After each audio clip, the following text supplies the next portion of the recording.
Ladies and gentlemen, family and friends, scholars and dignitaries, welcome to another episode. Welcome to my world.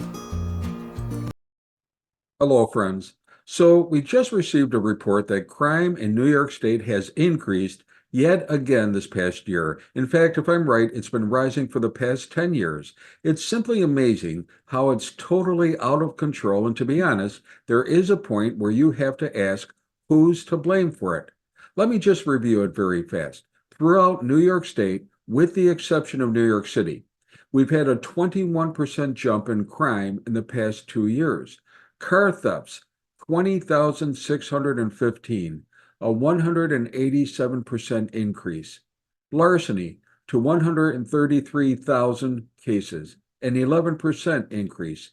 Burglary, 16,800, actually a slight decrease. Assault, 15,000, a 13% increase. Robbery, 4,400, a slight decrease. Rape, 3,100, a decrease. Murder, 249, no change. And of course, shoplifting and retail theft is off the charts. And now New York has budgeted $40 million just to try to reduce the amount of stealing from stores and to try to stop those thieves from assaulting store workers. Just last year, we had 4,000 cars stolen from our local city alone. 4,000 in just 1 year. And those statistics do not include New York City, our largest city, which had switched to a separate reporting system and so was left out of this report. The results are mixed for New York City, but it seems that after a 10-year rise in crime, overall, crime fell in 5 of the 7 major crimes in the crime index. Murders are down 11%, and in general, shootings have dropped by almost 25%. Rape dropped 10%. Burglaries are down about 13%, but the city has seen a 6.3% increase in assaults and a 15% increase in grand larceny. Stabbings and slashings are also up just over 5%. Robbery increased 22%. Felony assault increased 6%. Grand larceny, auto theft, increased by 15%, and hate crimes increased 26%. Overall, arrests in New York City increased by 15% for all crimes, and that is one reason, a major reason, why New York is finally seeing a reduction in major crime. Oh, and they put an additional 1,800 officers on the street, especially in the high crime areas of New York, and of course that was a big causative factor as well. Are we seeing the correlation yet? The more police and the greater the number of arrests and incarcerations, the lower the crime index, especially for the major crimes. Before we look at this on a deeper level, I want to explain the broken windows theory of crime. In criminology, the broken windows theory states that visible signs of crime, antisocial behavior, civil disorder, and minor crimes, such as vandalism, loitering, public drinking, and graffiti, creates an atmosphere of crime and antisocial and civic disorder, and that encourages further crime and disorder, leading into the more serious crimes. The theory suggests that policing methods that target low-level crimes both prevent those crimes as well as much more serious crimes that grow out of it. And this was proven by Rudy Giuliani, the mayor of New York in the mid-90s, who instead of adopting a policy of tolerance, implemented a get tough, aggressive policing of lower level crimes, which reduced the high crime index across all of New York City. And then around 2014 and 2015, the New York Police Department stopped proactive policing and enforcement of these minor crimes, and eventually crime and disorder rose again to higher levels. So recently, I noticed that our city council eliminated in totality the red light surveillance system. Now, this was a series of cameras that were placed downtown that caught people speeding through red lights instead of stopping. And since police couldn't be everywhere to catch all the speeders, this camera system would capture a picture on film and they would send a ticket to that person who could pay the fine rather than come into court. It's a simple and effective system, and the rationale was because, yes, the city had a very real and significant problem with people running red lights and injuring pedestrians and causing accidents and property damage. Now, according to one study by the Insurance Institute, cities with a red light camera system saw a 21% drop in the number of fatal red light running crashes, while those cities that had it and turned it off saw a 30% increase. So the red light system works. And in our city, there was an overall reduction of 21% in crashes at intersections with red light cameras since the cameras were installed. And then all of a sudden, the city council canceled the program. The city was out millions of dollars in infrastructure as well as in fines going into the city coffers. And it didn't make any sense until you found out that the city council was virtually all Democrats and they didn't want city residents burdened with these fines and court surcharges because of their poor driving behaviors. In other words, the Democrats were soft on crime. And again, never mind that it was an effective program that did succeed in reducing accidents and injuries and fatalities. They just didn't like that it had what they thought a negative impact upon the inner city community. And again, I would argue otherwise.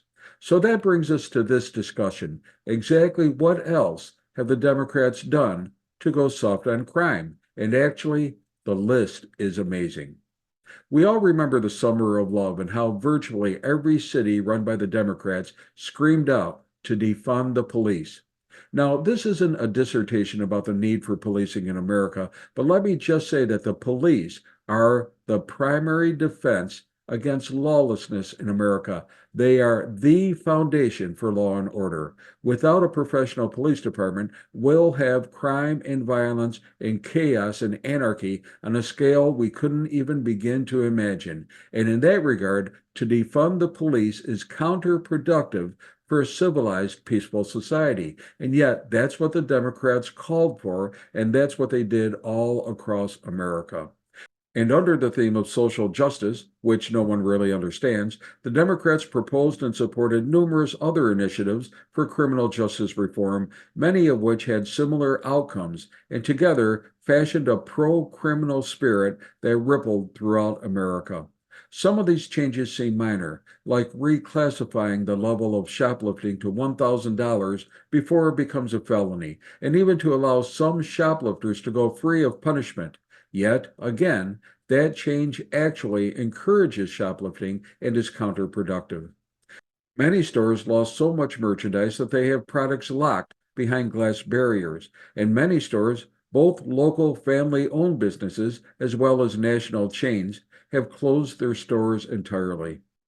There was the First Step Act that reduced mandatory minimum sentences for nonviolent drug offenses, even though such sentences usually were not applied to casual users, but to real high-level drug pushers and cartel members. There's the Ban the Box, which removes the checkbox on job applications that ask about an applicant's criminal history. And again, as an employer, I should know if there is a prior criminal history, not the particulars, but it does speak to the character of the applicant that I want working for me. With bail reform, Democrats have advocated for ending the cash bail system. This means catch and release, where criminals are caught and released right back into the streets within hours of being arrested. And in our city, we found multiple offenders who committed numerous crimes after being released back onto the streets, when they should have been retained in jail, whereby society would have been much safer. There are numerous proposals for police reform, including my favorite, police accountability boards, which suck the life right out of the police departments and often leave officers in jeopardy of personal accountability in civil suits. And laws like this are the reason why so many police are retiring early and why we can't get new recruits to fill all the vacancies police departments have. Democrats support drug legalization, both soft and hard drugs. Well, I wonder how that strategy is going. Community policing.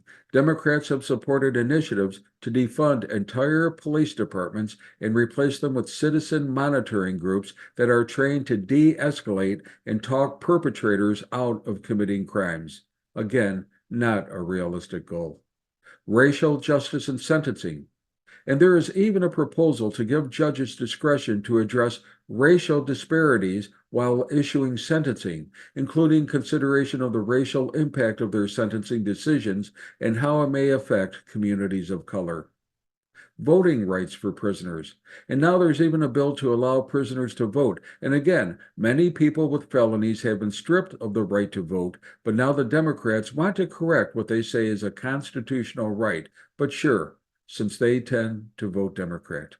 And there's so many more. The Fair Sentencing Act, the Juvenile Justice Reform Act, Criminal Justice Data Transparency Act, and others that on the surface seem right, but which again, in a deeper analysis, are either ineffective or actually produces adverse and unanticipated consequences.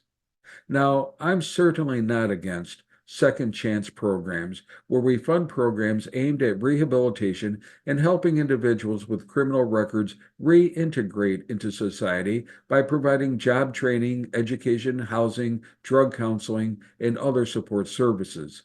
But these other strategies are not well researched, are arbitrary, and often have long term self defeating consequences. The system we have is a delicate balance between the needs of the individual who committed a crime and the needs of society as a whole. In this regard, we must maintain a firm stance, compassionate, yes, but a no nonsense system of justice that allows us to serve and protect. Hey, be safe, be well, and may God bless.